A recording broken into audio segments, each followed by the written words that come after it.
섭자의 공포 이야기 섭공라.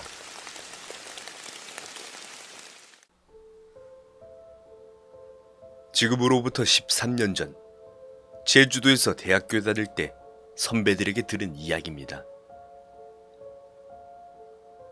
대학교 합격했는데 집에서 거리가 너무 멀어 기숙사에서 살게 되었습니다. 기숙사는 방 하나에 3명이 살 수 있는 구조였습니다. 한 명은 복학한 2학년 선배였고 다른 한 명은 저랑 나이가 같은 동기였습니다. 같은 나이 또래와 이해심이 많았던 형이 있어서였는지 3명은 금방 친해졌고 기숙사에서 몰래 술도 먹고 주말에도 같이 노는 사이가 되었습니다. 그러던 어느 날이었습니다. 그날도 평소처럼 술을 몰래 가지고 와서 치맥을 하고 있었습니다. 그러던 복학생 형이 무서운 이야기를 해보자고 해서 하나둘씩 꺼내기 시작했습니다.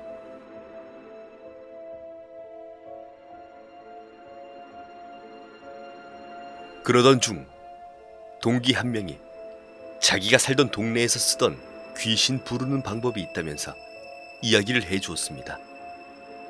방법은 매우 간단했습니다. 방에 있는 모든 불을 끄고 유독 춥거나 음산한 쪽에 시선을 두고 나서 매일같이 인사를 하는 것.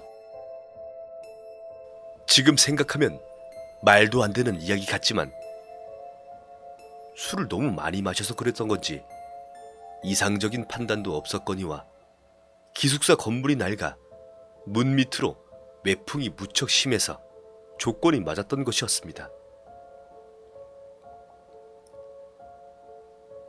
저희는 곧바로 불을 끄고 문을 향해 말을 걸었습니다. 안녕하세요. 당연히 대답이 있을 리가 없었습니다. 미신 같은 이야기였으니까요. 그리곤 다시 불을 켜고 헛소리라고 비웃으며 다 같이 술을 마시기 시작했죠. 그리고 저희는 잠이 들었습니다. 그 다음날 밤 복학생 형은 매일같이 하다 보면 나온다고 했으니 한번 나올 때까지 해보자 라며 매일 밤마다 불을 끄고 자기 전까지 방문에 인사를 하는 것을 습관화했습니다. 어느 날은 안녕하세요. 그 다음 날은 안녕하세요. 한번 찾아와 주세요. 그 다음 날은 또 오셨네요. 오늘은 기분이 어떠세요? 이런 식으로 마치 누군가가 있는 것처럼 일주일을 넘게 인사를 했습니다. 그러던 어느 날 복학생 형이 갑자기 얼굴이 상기되며 저희에게 말했습니다. 나 귀신 봤어. 문 건너편에서 인사를 먼저 해왔다는 것입니다. 평소 장난이 많은 형이라 우리에게 장난치는 것이라 생각했습니다. 하지만 형은 무시당한 거라고 생각한 모양이 버럭 화를 내며 저에게 실망했다고 하더군요. 그 다음 날부터 형은 새벽마다 방문을 향해 대화하기 시작했습니다. 저희하곤 말도 안 하면서 문을 향해 소곤소곤 말하더군요. 난 형이 무슨 말을 하는지 궁금해서 눈을 감고 누워서 자는 척을 했죠. 그러면서 형의 대화를 엿들었습니다. 뭐라고? 민철이가 아직 안 잔다고?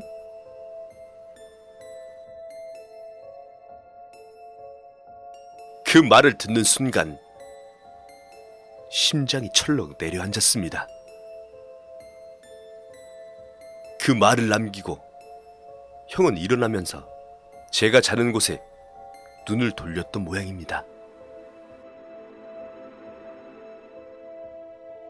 하필이면 저도 그때 눈을 떠서 서로 두 눈이 마주쳤고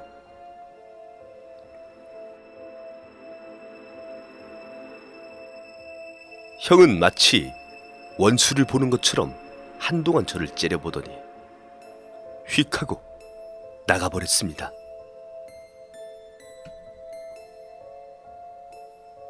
다음날 어제 있었던 일을 먼저 잠들었던 동기에게 이야기했습니다.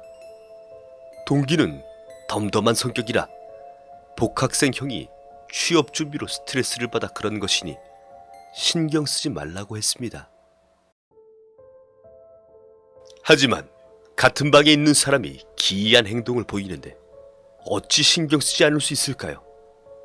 정말 스트레스 때문인지 헛것이 보이고 헛소리가 들리는 건지 아니면 오기로 저기를 속이려고 장난을 치려는 것인지 점점 알 수가 없었습니다.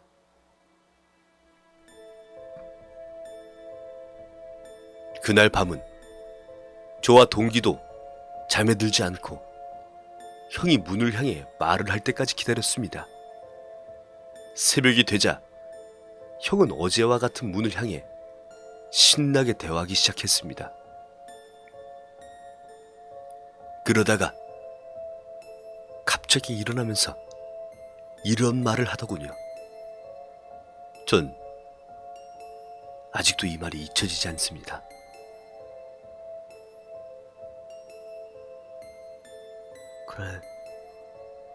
그래 맞아. 이젠 지겨워. 같이 떠날까? 같이 갈래? 그러면 지금 같이 가는 게 좋겠어. 형은 이 말을 하고는 문을 열고 어디론가 가버렸습니다.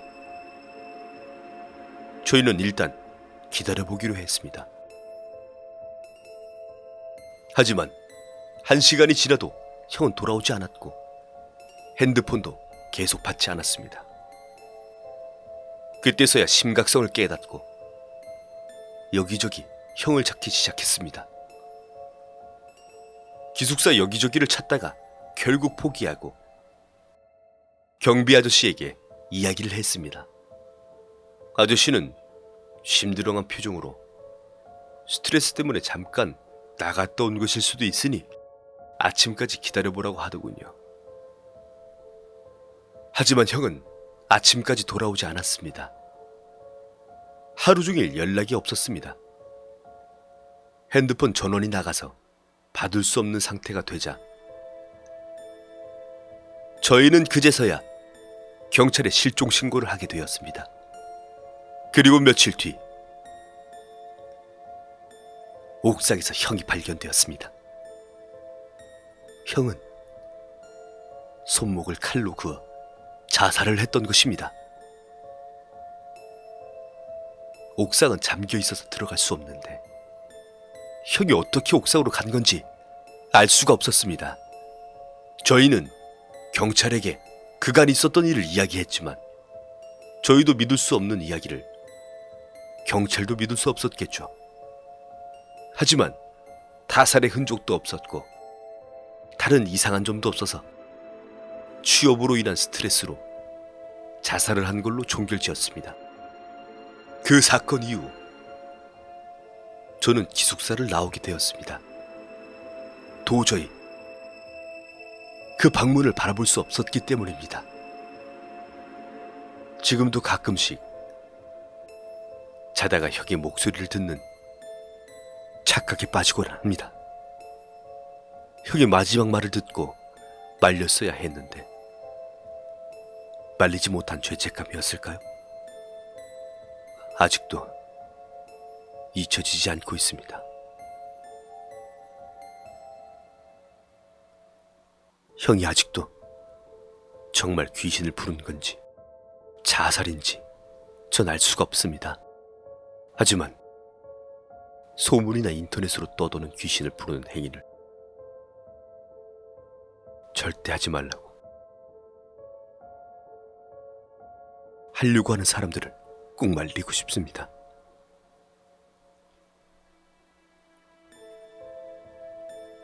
그리고 이젠 지겹습니다. 나도 같이 가야겠습니다.